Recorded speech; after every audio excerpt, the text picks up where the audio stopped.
अल्हम्दुलिल्लाहि रब्बिल आलमीन वस्सलातु वस्सलामु अला अशरफिल अंबिया वल मुरसलीन नबिय्यिना मुहम्मदिन व अला आलिहि व अस्हाबिहि अजमईन।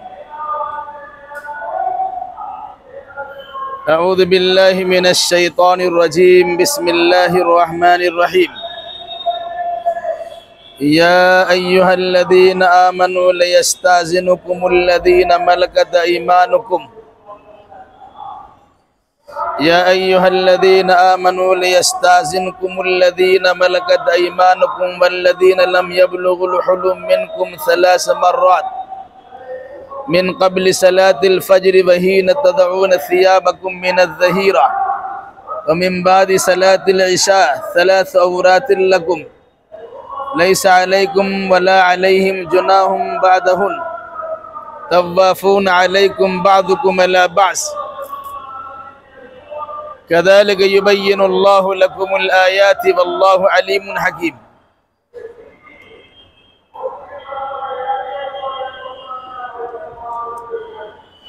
इससे पहले की आयतों में बाज़ घरेलू अहकाम बतलाए गए थे। घर में दाखिल होने का तरीक़ेकार बयान किया गया था। किसी के घर में दाखिल होना चाहेंगे तो उसकी सूरत क्या होगी, आपको इजाज़त लेना पड़ेगा। फिर इजाज़त लेने की कैफियत क्या होगी, उसकी वजाहत की गई थी। ये दर हकीकत बुराइयों से बचने के लिए एक ज़रिया, एक तरीक़ा है, या किसी के ऐब पर मुत्तला होने के बजाय ऐब से दूर रहने का एक तरीक़ा है। एक इंसान किसी घर में अचानक दाखिल होता है, घर में आदमी पूरे कपड़े में नहीं होता, उस पोजीशन में, उस सूरत में अगर कोई इंसान उसे देखता है फिर उसके ऐब का तस्करा करना इंसान शुरू कर देता है।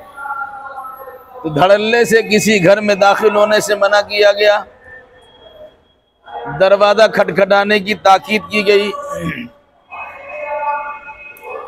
इजाज़त लेने की तरगीब की गई, और फिर उसके बाद जब इजाज़त मिल जाए तो सलाम करके दाखिल होने का हुक्म दिया गया। उसके बाद आखिर में ये बात आई थी कि अगर कोई इंसान अल्लाह उसके रसूल के फरमान के मुताबिक अमल करता है, ईमान लाता है, अमल साले करता है, बग़ैर किसी को शरीक किए हुए सिर्फ अल्लाह की इबादत करता है, नमाज कायम करता, ज़कात अदा करता, और ज़िंदगी के तमाम तर शोबाजात में रसूल अकरम सल्लल्लाहु अलैहि वसल्लम की इताअत व फरमा बरदारी करता है, तो ऐसे इंसान को अल्लाह की जानिब से खुशखबरी सुनाई जा रही है कि जिस तरह तुमसे पहले के लोगों को अल्लाह रुए ज़मीन का खलीफा हाकिम बना चुका है, वैसे खिलाफत अर्दी का सहरा तुम्हारे सर भी डाल सकता है। तुम्हें मुल्क का हाकिम व बादशाह बना सकता है। जो दीन अल्लाह ने तुम्हारे लिए पसंद किया, यानी मज़हब इस्लाम, उसे मजबूत कर सकता है। और जो खौफ व हरास का माहौल हर जगह पाया जाता है, अल्लाह उसे बदल के अमन व शांति तुम्हें अता कर सकता है।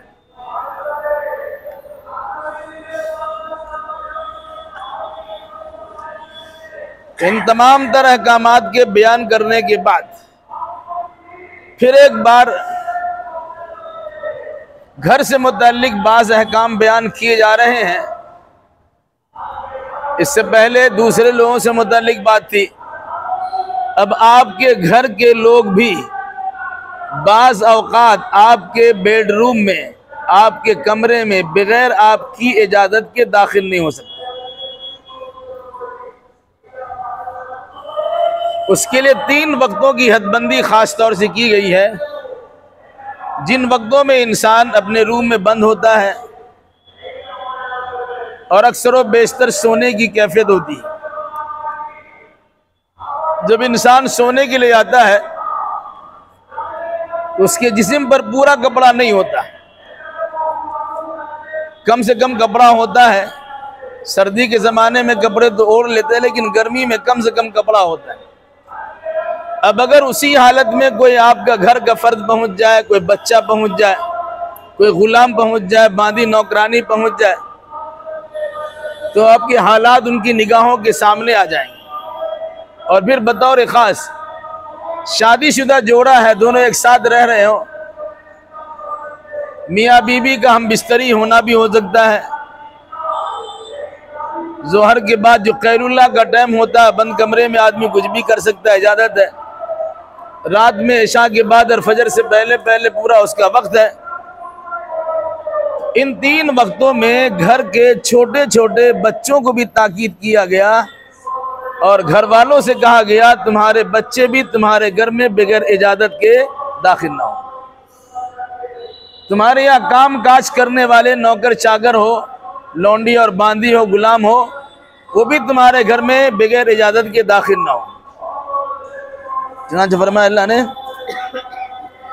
या अय्युहल्लज़ीना आमनू लियस्ताज़िनकुमुल्लज़ीना मलकत अयमानुकुम, ऐ ईमान वालों चाहिए कि तुमसे इजाजत ले ले वो जिनका दाया हाथ तुम्हारा दाया हाथ जिसका मालिक है, यानी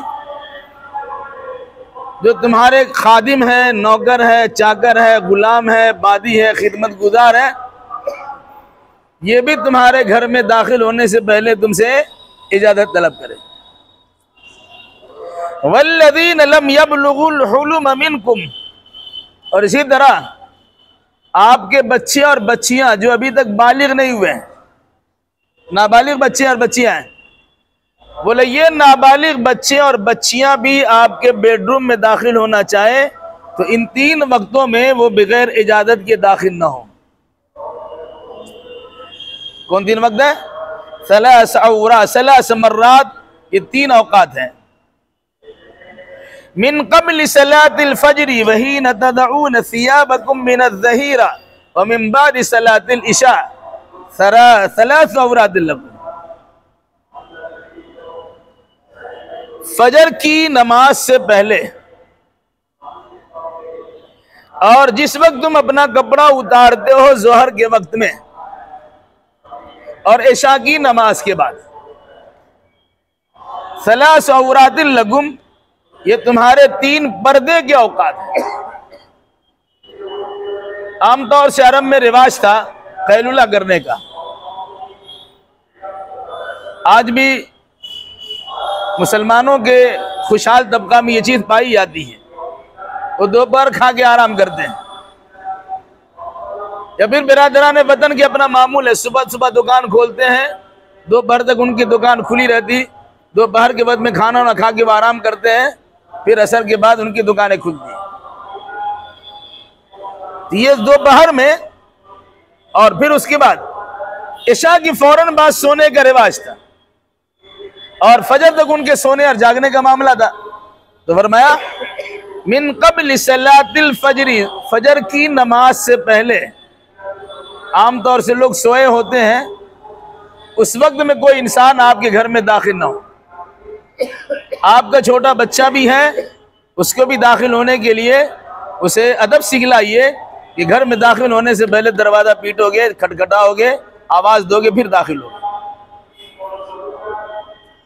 वही न तदऊन सियाबकुम मिनज़्ज़हीरा, जिस वक्त तुम कैलुल्लाह करते हो, दोपहर के खाना खाने के बाद आराम करते हो, उस वक्त भी कपड़ा बदन पे कम होता है और मियाँ बीबी के मिलने का भी टाइम होता है।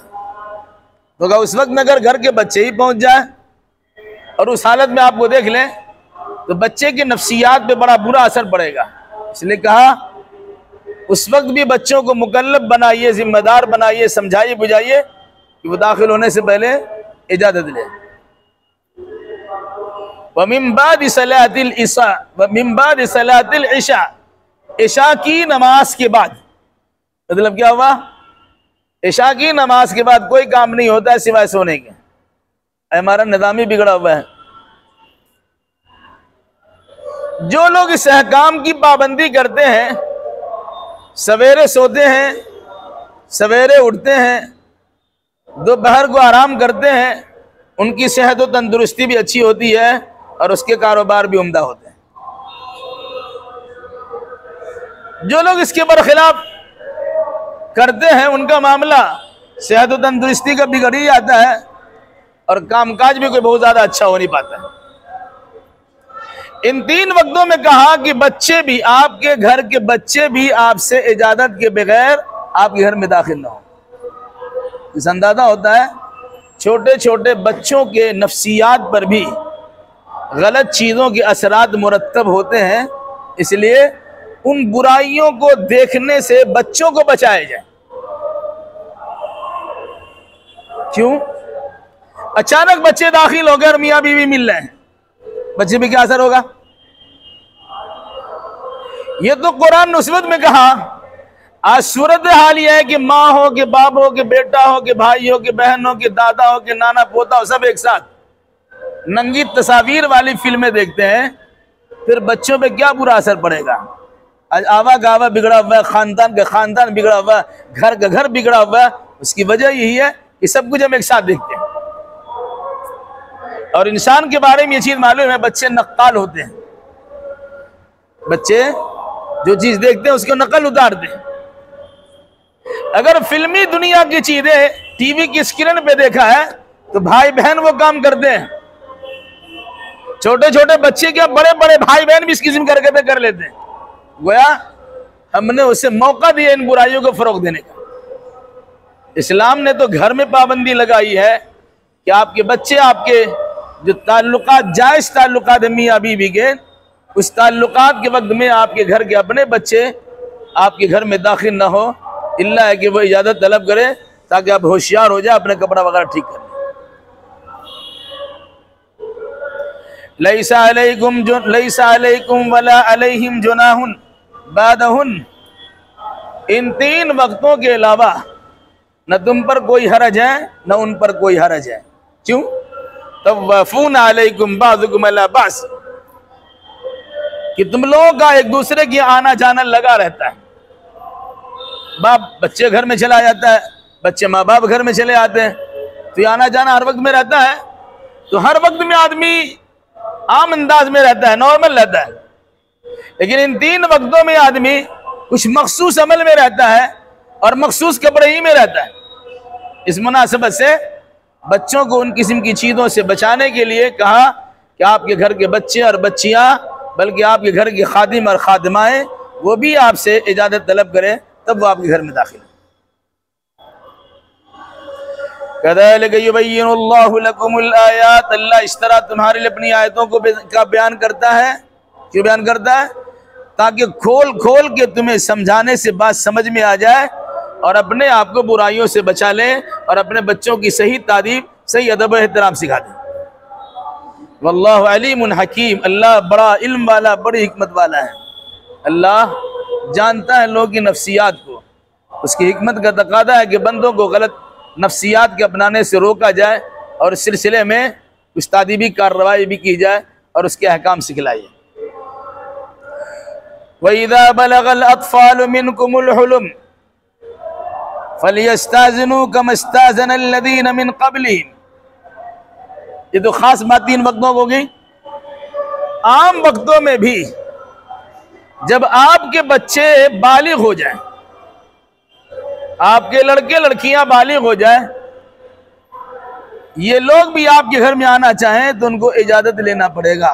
ये ना सोचे कि मेरा बाप का घर है और ये ना सोचे कि मेरा बेटा का घर है, बल्कि बाप के घर में आपके जवान बच्चे बच्चियां जब दाखिल होना चाहे तो उनके लिए जरूरी क्या है? फलियस्ताज़िनू कमा इस्ताज़नल लज़ीना मिन क़ब्लिहिम।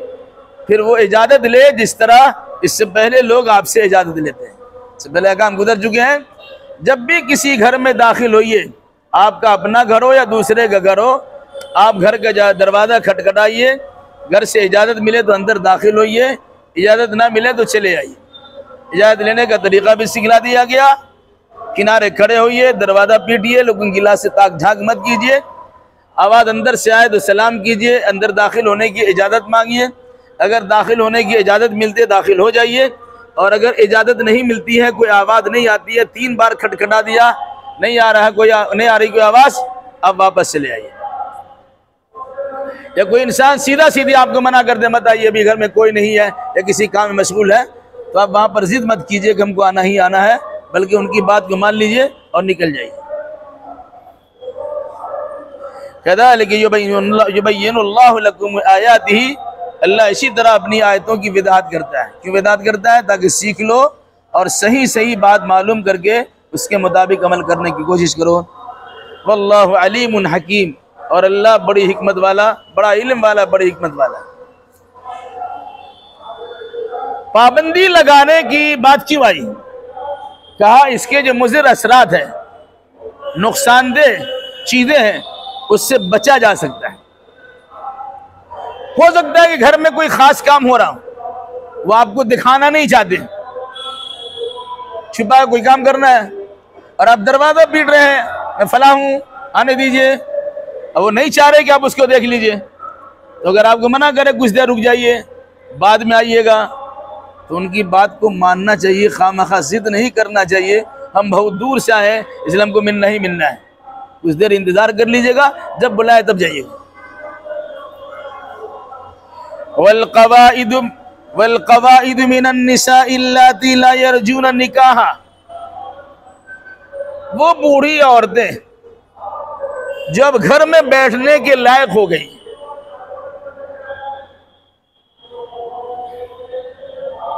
ला यरजून निकाहा, उनके अंदर निकाह करने की अब ख्वाहिश नहीं है। फलैसा अलैहिन्न जुनाह अन यदान सियाबहुन्ना,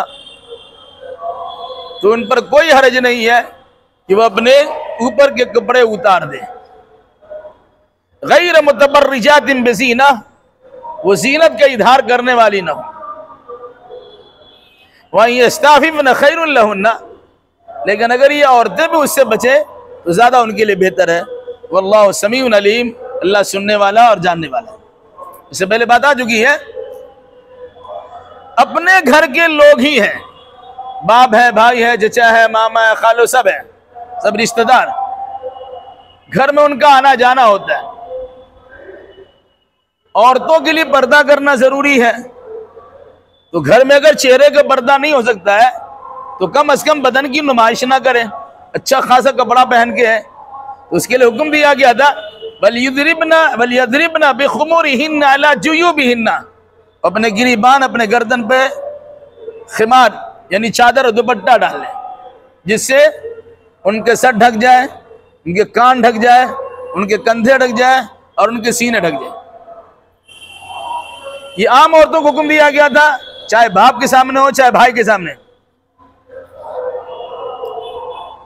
मगर अफसोस है, आज घर में भाई बहन बिल्कुल फ्रैंक रहते, छोटे छोटे कपड़े भाई पहनते हैं, छोटे छोटे कपड़े बहनें पहनती हैं।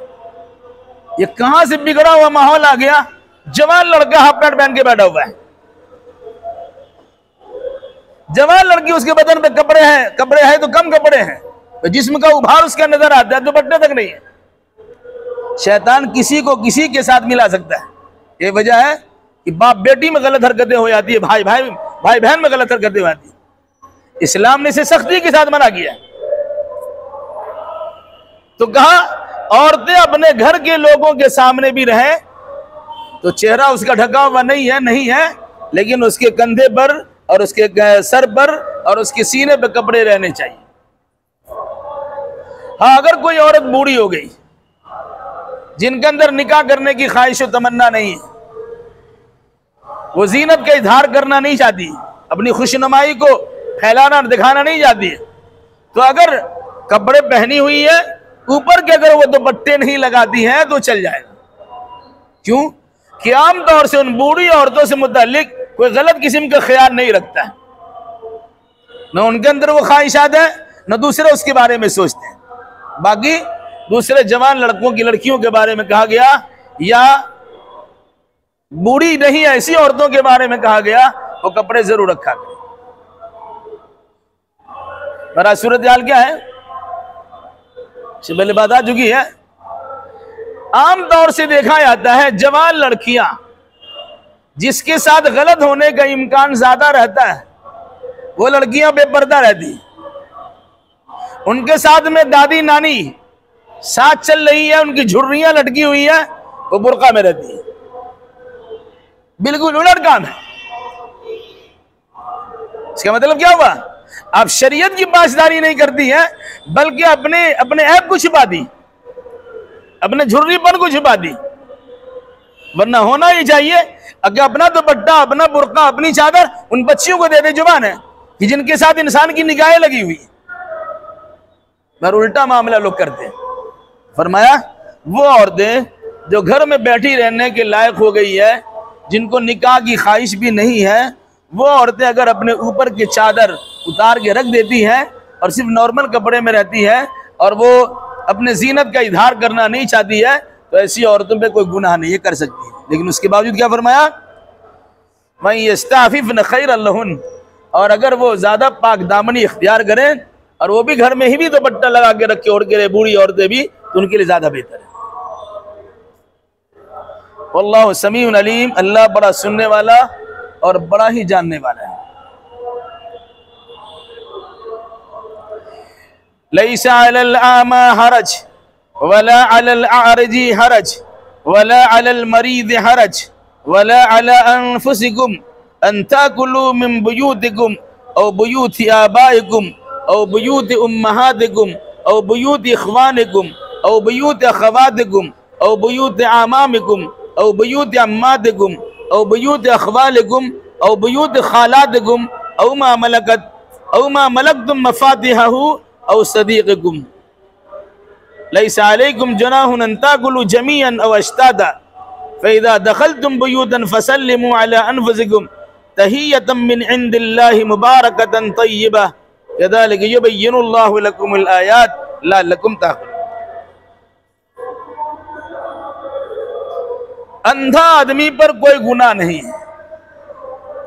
लंगड़ा आदमी पर कोई गुनाह नहीं, बीमार आदमी पर कोई गुनाह नहीं, वला अला अनफुसिकुम, और न तुम पर कोई गुनाह है। किस बात में? अंता कुलू मिन बुयूतिकुम, कि तुम अपने घरों से खाना खाओ। एक माजूर आपके पास आया, आप घर से खाना खा लिया, कोई हरज नहीं है। बीमार आपसे खाना मांग लिया, खिला दिया, कोई हरज नहीं है। अंधा आदमी आप घर पहुंचा, आपने खाना खिला दिया, कोई हरज नहीं है। कहा मरीजों पर, अंधों पर, लंगड़ों पे कोई हरज नहीं, और तुम पर भी कोई हरज नहीं है। अंता कुलू मिन बुयूतिकुम, कि तुम अपने घरों से खाना खाओ। अपने अपने घरों में खाना खाने में क्या दिक्कत है? फिर ये भी कहा तुम अपने बापों के घरों में जाकर खाओ, कोई हरज नहीं है। अपनी माओं के घरों में जाकर खाओ, कोई हरज नहीं है। अपने भाइयों के घर में जाकर खा लो, कोई हरज नहीं है। अपने बहनों के घर में जाकर खा लो, कोई हरज नहीं है। अपने चचाओं के घर में जाके खाना खाओ, कोई हरज नहीं है। अपनी फूफियों घर में दाखिल होकर खाना खा लो, कोई हरज नहीं है। या अपने मामू घर चले जाओ, कोई हरज नहीं है।